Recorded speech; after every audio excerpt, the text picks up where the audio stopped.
Hello, so today we're going to be looking at how to build your email journey for your virtual campaign.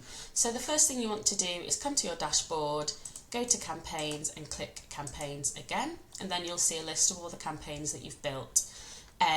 For the specific campaign that you want to work on the email journey for, hover over it and click edit here on the right hand side. Hopefully you will have already set up your campaign, your registration form and your fundraisers. So we're going to go here to section 4, which is the email journey. The first page that you'll be met with is your email settings. So just a reminder that all the branding pulls from whatever is added into your account settings. So make sure that that's set up the way that you want it to. You can add a banner image here for the emails, and then who you want the emails to come from, what email address, and also who you want the replies to go to. So sometimes that may be a more generic inbox. You can also add any unsubscribed or excluded recipients list that you may have from your own CRM to make sure that even if they register, they don't receive this email journey. So you can add these in here. And once you're happy, click Save Email Settings. Once that's saved, you'll be able to add a new email by clicking this pink button on the left-hand side of your screen.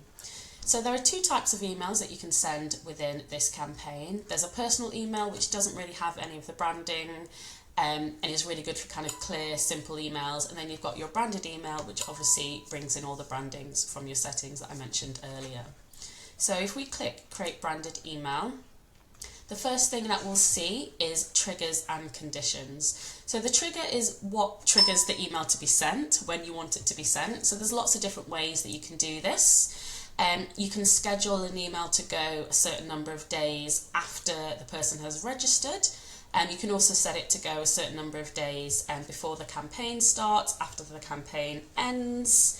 So there's lots of different options here in terms of the timescale scheduling. And then you can also trigger by amount raised. So if you want to send certain emails that have raised more than a certain amount, you can add that in after X number of days. Or similarly, if they've raised a smaller amount and you're really wanting to kind of push that activation, you can add in that here and obviously set the number of days that you want it to send. What's really helpful is you get a little overview here that really explains it in words, when the email is going to be sent, so I find that really helpful. As well as triggers, you also have your conditions. So there are lots of different conditions that you can use, or if you don't want any conditions added, then it will just go by the triggers added. So our conditions, we have things like whether they've claimed their Just Giving page, so whether it's claimed or not claimed. Obviously, for those that are not claimed, you might be kind of prompting them to claim their Just Giving page and to get activated. So that's a really good condition to think about using. We also have which fundraising platform they're using. So depending on what you have integrated into your campaign settings, you may want to have different messaging for Facebook or Just Giving, particularly around how to use the specific platform tools. They're quite different, so you may want to have different messaging around that. And as I mentioned, you can also have no additional condition. You'll want to enter your subject line here. You can bring merge tags into your subject line, which is really lovely for personalizing it. We can then choose to add our logo and our banner. Again, these pull from the specific settings highlighted here, account and email, so make sure that those are how you want them. And then you can write your email here. For the email, we have lots of different options. We can add in images. Again, we can add in merge tags, links, if there's links to your website that you want to send.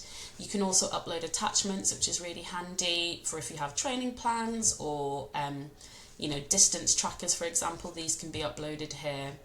And once you're happy with it, you can send a test email to yourself. And you can also obviously save the changes once it's complete.